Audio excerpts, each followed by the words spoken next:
Hello दोस्तों, आपका हमारे यूट्यूब चैनल द एजुकेशन पर स्वागत है। आज के हम इस सेशन में हिंदी साहित्य के आधुनिक काल से संबंधित छायावाद युग को विस्तारपूर्वक पढ़ेंगे। इस सेशन में छायावाद से लगभग 50 प्रश्नों की प्रैक्टिस सेट श्रृंखला है, जो आपके आगामी भर्ती परीक्षा UP TGT PGT, Rajasthan TGT PGT, Punjab master cadre और झारखंड टीजीटी पीजीटी आदि परीक्षाओं के दृष्टिकोण से बेहद उपयोगी क्लास होगी। तो चलिए प्रश्नों की शुरुआत करते हैं। अगर चैनल पर पहली बार विजिट किए हैं तो हमारे चैनल को लाइक कीजिएगा, अपने दोस्तों में शेयर कीजिएगा और चैनल को सब्सक्राइब कीजिएगा। पहला क्वेश्चन है, अयोध्या सिंह उपाध्याय ने महादेवी के काव्य संकलन निहार की भूमिका कब लिखी? अयोध्या सिंह उपाध्याय हरिऔध जी महादेवी वर्मा के काव्य संकलन निहार की भूमिका कब लिखी? तो ये भी क्वेश्चन बन सकता है कि निहार की भूमिका महादेवी वर्मा के काव्य संकलन निहार की भूमिका को किसने लिखा? तो वह अयोध्या सिंह उपाध्याय हरिऔध जी। तो कब लिखी? 1933 ईस्वी में लिखे, 1928 ईस्वी में, कि 1930 में, कि 1943 में? तो 1930 ईस्वी में अयोध्या सिंह उपाध्याय हरिऔध जी महादेवी वर्मा के काव्य संकलन निहार की भूमिका को लिखे। ऑप्शन नंबर स राइट आंसर। ससुराल पहुंचकर महादेवी जी ने जो उत्पात मचाया उसे ससुराल वाले ही जानते हैं, किसने कहा? किसने महादेवी वर्मा के बारे में कहा कि उन्होंने ससुराल जाकर ससुराल में जो उत्पात मचाया वह ससुराल वाले ही जानते हैं? अज्ञेय जी ने कहा, कि निराला जी ने, कि गंगा प्रसाद विमल ने, कि सुभद्रा कुमारी चौहान ने? तो यह गंगा प्रसाद विमल ने महादेवी वर्मा के बारे में ऐसी टिप्पणी की है।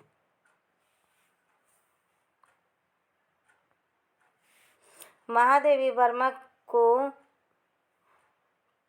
कविता लिखना और साहित्य में रुचि लेने के लिए प्रेरित किसने किया? महादेवी वर्मा को कविता लिखने के लिए और साहित्य में रुचि लेने के लिए किसने प्रेरित किया?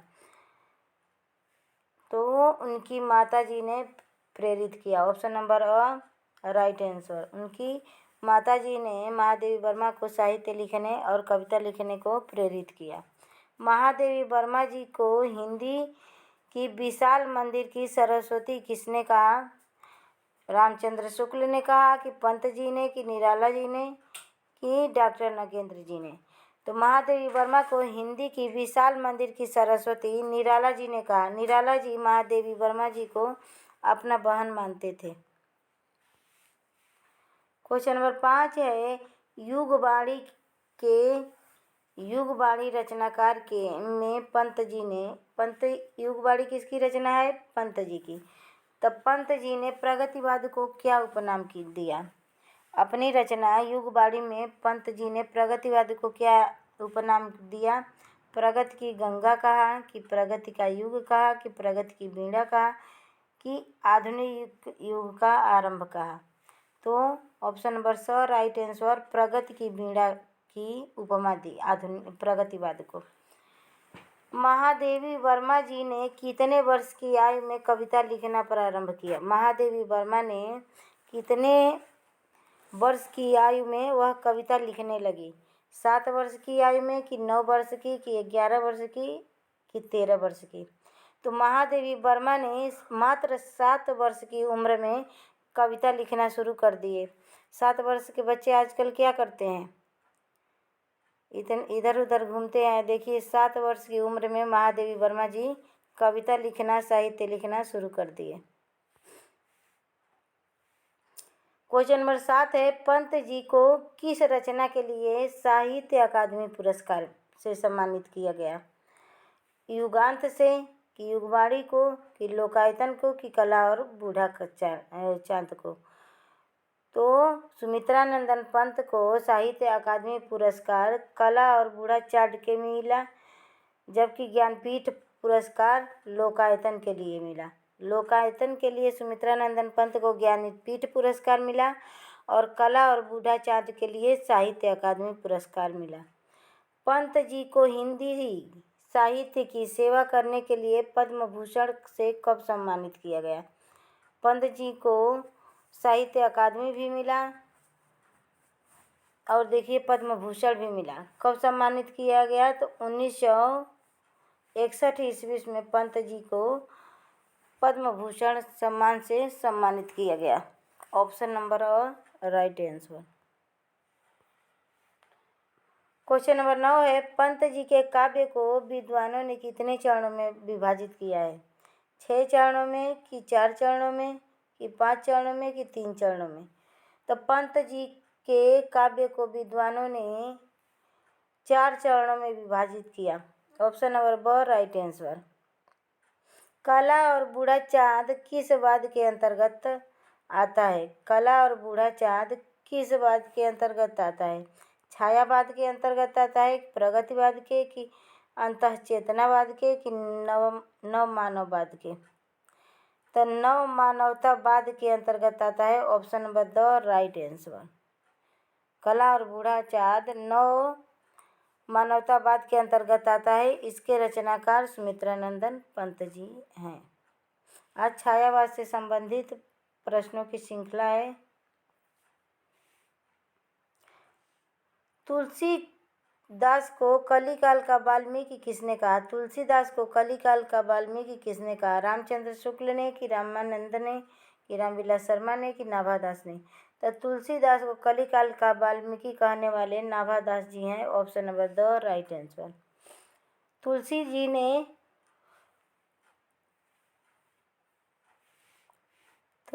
ने निम्न में से किसकी रचना ब्रज भाषा में नहीं की?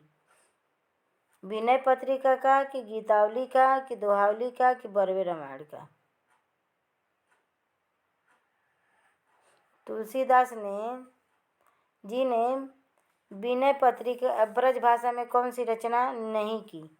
तो रामायण, जिसमें तो वह बरवे रामायण का रचना ब्रज भाषा में नहीं की। बरवे रामायण की रचना तुलसीदास ने अवधी भाषा में की, जिसमें रामायण हो और मंगल हो। जिसमें रामायण लिखा हो और मंगल लिखा हो वो समझ जाइए।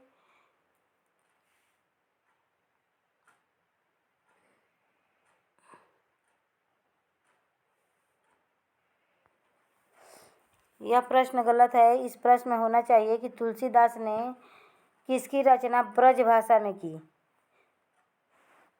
सारी रचनाएं अवधी ब्रज भाषा में की, तो ब्रज भाषा में बरवे रामायण की रचना की, जिसमें रामायण लिखा हो और मंगल लिखा हो। हाँ, सही क्वेश्चन है। ब्रज भाषा में नहीं की, तो ब्रज भाषा में बरवे रामायण की रचना नहीं की। बरवे रामायण की रचना उन्होंने अवधी में लिखा था तुलसीदास ने, बाकी सबका ब्रज भाषा में किया। विनय पत्रिका को ब्रज भाषा में लिखा, गीतावली को ब्रज भाषा में, दोहावली को ब्रज भाषा में, जबकि बरवे रामायण को ब्रज भाषा में उन्होंने नहीं लिखा, अवधी भाषा में लिखा। तो जिसमें रामायण लिखा हो और मंगल लिखा हो वो अवधी भाषा में, और बाकी सारी रचनाएं तो उनकी 12 रचनाओं को, तुलसीदास के 12 रचनाओं को प्रमाणिक माने हैं आचार्य रामचंद्र शुक्ल। तो 6 रचनाएं इनके ब्रज भाषा में है, 6 रचनाएं ब्रज भाषा में और 6 रचनाएं अवधी भाषा में है। तो ये अवधी भाषा और ब्रज भाषा दोनों में कविताएं लिखते थे गोस्वामी तुलसीदास। क्वेश्चन नंबर 13 है, हितजु को मंगल किसकी रचना है? हितजु को मंगल हित हरिवंश की रचना है कि चतुर्भुज दास की कि छीत स्वामी की कि कुंभन दास की? और यह सारे अष्टछाप के कवि हैं। तो यह चतुर्भुज दास की रचना है हितजु को मंगल। कौन कवि कृष्णाश्रयी शाखा से संबंधित नहीं है? नहीं पूछा है।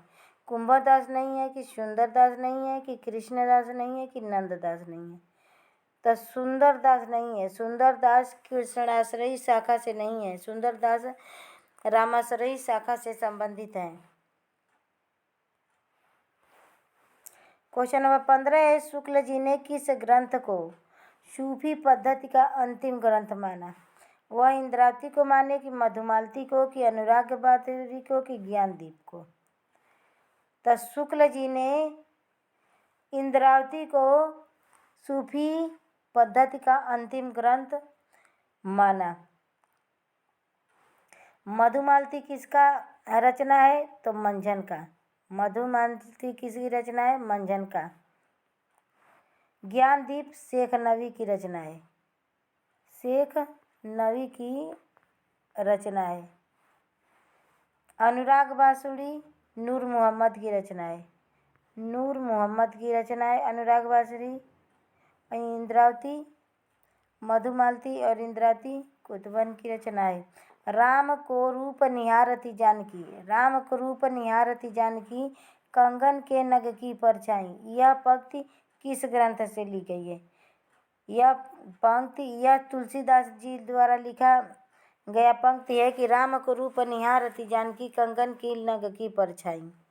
तो यह कवितावली है कि गीतावली से लिया गया है कि दोहावली से कि जानकी मंगल से? तो यह पंक्ति कवितावली ग्रंथ से लिया गया है जो तुलसीदास जी द्वारा रचित है। और इसमें अलंकार बताइए। यह अच्छे अलंकार का उदाहरण भी माना जाता है। तो राम को रूप निहारती जानकी, कंगन की नगी की परछाई। तो इसमें संयोग श्रृंगार है। इसमें संयोग श्रृंगार है।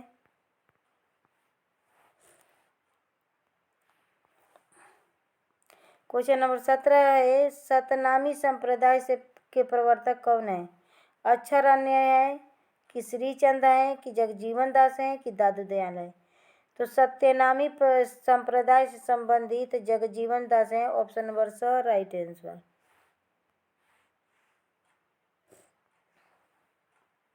क्वेश्चन नंबर 18 है, शेख बुरहान निम्न में से किसके गुरु थे? शेख बुरहान किसके गुरु थे? शेख नबी के गुरु थे कि उस्मान के गुरु थे कि कुतुबन के गुरु थे कि मंझन के गुरु थे? तब कुतुबन के गुरु का नाम था शेख बुरहान। ऑप्शन नंबर स राइट आंसर। क्वेश्चन नंबर 19 है, धर्म का प्रवाह कर्म, ज्ञान और भक्ति इन तीन धाराओं में चलता है। धर्म का प्रवाह कर्म, ज्ञान और भक्ति इन तीन धाराओं में चलता है। इन तीनों के सामंजस्य से धर्म अपनी सजीव दशा में रहता है। यह कथन किसने कहा है धर्म के बारे में? तो हजारी प्रसाद द्विवेदी जी ने धर्म के बारे में यह कथन कहा है कि रामचंद्र शुक्ल ने कि डॉक्टर नगेंद्र ने कि राहुल संस्कृत्याय ने? तो यह रामचंद्र शुक्ल द्वारा कहा गया है कि धर्म का प्रवाह कर्म, ज्ञान और भक्ति इन तीन धाराओं में चलता है। इन्हीं तीनों के सामंजस्य से धर्म अपनी सजीव दशा में रहता है। गोरख जगायो जोग, भक्ति भगायो लोग, यह किसका कथन है? रामानंद का कि तुलसीदास का कि रामानुज का कि शंकराचार्य का? यह तुलसीदास जी का कथन है कि गोरख जगायो जोग और भक्ति भगायो लोग। क्वेश्चन नंबर 21 है, छायावादियों में गीत लिखने की कला में सर्वाधिक सफलता किसे प्राप्त हुई? शुक्ल जी ने किसे कहा? छायावादियों में गीत लिखने की कला में सर्वाधिक सफलता किसे प्राप्त हुई? यह शुक्ल जी ने किसे कहा है? तो छायावाद में शुक्ल जी ने महादेवी वर्मा के बारे में लिखा है कि छायावादियों में सबसे ज़्यादा गीत लिखने की कला सर्वाधिक सफलता महादेवी वर्मा को प्राप्त है गीत लिखने में। पंत की किस काव्यकृति को छायावाद का मैनिफेस्टो कहा गया है? पल्लव को कि गुंजन को कि बीड़ा को कि ग्रंथि को? तो पल्लव को छायावाद का मैनिफेस्टो कहा है और यह चारों रचनाएं सुमित्रानंदन पंत जी की है। क्वेश्चन नंबर 23 है, निम्न में से सुमित्रानंदन पंत की कौन सी रचना अरविंद दर्शन से प्रभावित है? यह युगांतर है कि स्वर्णधूलि है कि स्वर्ण किरण है कि पल्लव है? तो पल्लव रचना सुमित्रानंदन पंत की अरविंद दर्शन से प्रभावित है। तुम बहन कर सको जन मेरे विचार, बाड़ी मेरी चाहिए तुम्हें क्या अलंकार, तुम बहन कर सको जन मन में मेरे विचार, अब बाड़ी मेरी चाहिए तुझे क्या अलंकार। यह किनकी पंक्ति है? महादेवी वर्मा ने इस पंक्ति को लिखा है कि सुमित्रानंद पंत ने कि बालकृष्ण शर्मा नवी ने कि इनमें से कोई नहीं। तो यह पंक्ति सुमित्रानंदन पंत जी की है। Option number 4 right answer. Question number 25 है, दिनकर के किस काव्य को पंत जी ने छायावादी अभिव्यंजनावाद का एक श्रेष्ठतम महाकाव्य कहा? एकलव्य को कि हुंकार को कि सामधेनी को कि इनमें से कोई नहीं। तो एकलव्य नामक रचना को रामधारी सिंह दिनकर के एकलव्य नामक रचना को छायावादी अभिव्यंजनावाद का एक श्रेष्ठतम महाकाव्य माना जाता है। पंत का दार्शनिक सिद्धांत क्या था? सर्वहितवाद था कि भेदाभेदवाद था, एकात्मवाद था कि अभेदवाद था? तब पंत जी का दार्शनिक मत सर्वहितवाद था, सबका हित हो। पंत जी का दार्शनिक सिद्धांत सर्वहितवाद के नाम से प्रसिद्ध था। ऑप्शन नंबर और राइट आंसर। क्वेश्चन नंबर 27 है, महादेवी वर्मा जी की रचना गिल्लू यह एक गद्य विधा की रचना है, विधा में है, किस विधा में है? और यह गद्य में लिखा गया है, जीवनी में है कि कहानी में है कि रेखाचित्र की संस्मरण? तो महादेवी वर्मा की जी की रचना गिल्लू एक गिलहरी पर लिखा गया रचना है। महादेवी वर्मा पशु पक्षियों पर ज़्यादा रचनाएं लिखी है, गौरा गाय पर, गिल्लू पर। तो यह एक संस्मरण विधा की रचना है। Option number 2 right answer. प्रथम छायावादी कवि कौन है जिन्होंने छायावादी कविता के बचाव में आलोचना लिखी? महादेवी जी हैं कि पंत जी की जयशंकर प्रसाद की इनमें से कोई नहीं? तो प्रथम छायावादी सुमित्रानंद पंत हैं जिन्होंने छायावादी कविता के बचाव में आलोचना लिखी।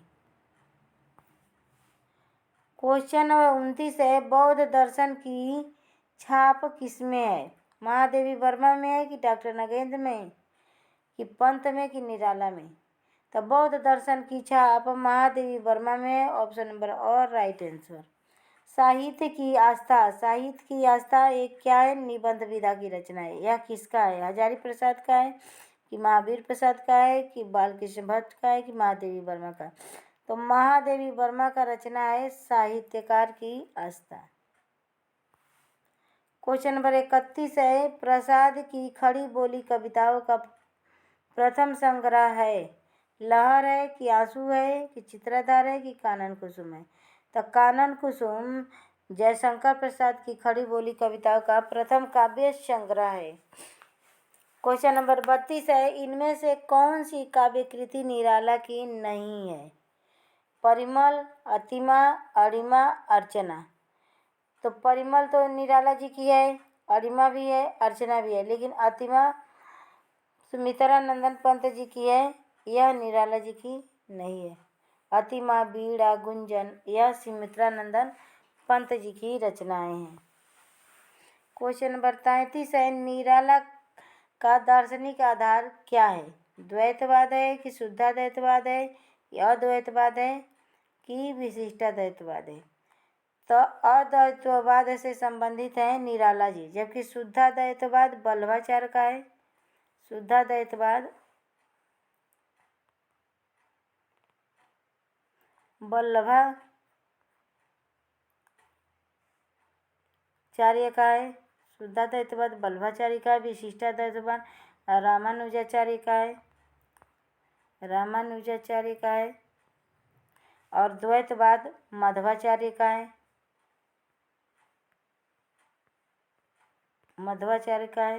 द्वैतवाद किसका है? मध्वाचार्य का है। तो अद्वैतवाद शंकराचार्य का है। तो अद्वैतवाद से संबंधित निराला जी थे। क्वेश्चन नंबर 34 है, प्रसाद की ब्रजभाषा कविताओं के संग्रह है, कानन कुसुम है कि लहर है कि आंसू है कि चित्रधार है?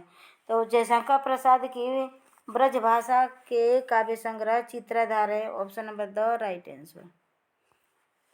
क्वेश्चन नंबर 35 है, प्रसाद के गुरु कौन थे? जयशंकर प्रसाद के गुरु कौन थे? रसा थे कि महावीर प्रसाद द्विवेदी थे कि सीतारहिंद थे कि रसमय सिद्ध थे? सिद्ध गलत लिखा है, सिद्ध ऐसे लिखा जाता है। तो यह रसमय सिद्ध जी जयशंकर प्रसाद के गुरु थे। जयशंकर प्रसाद के गुरु का नाम क्या था? रसमय सिद्ध था। किस कवि के छंदों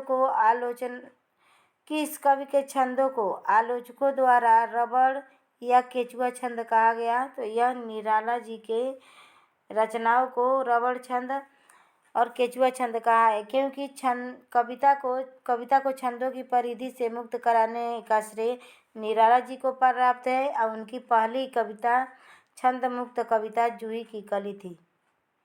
जूही की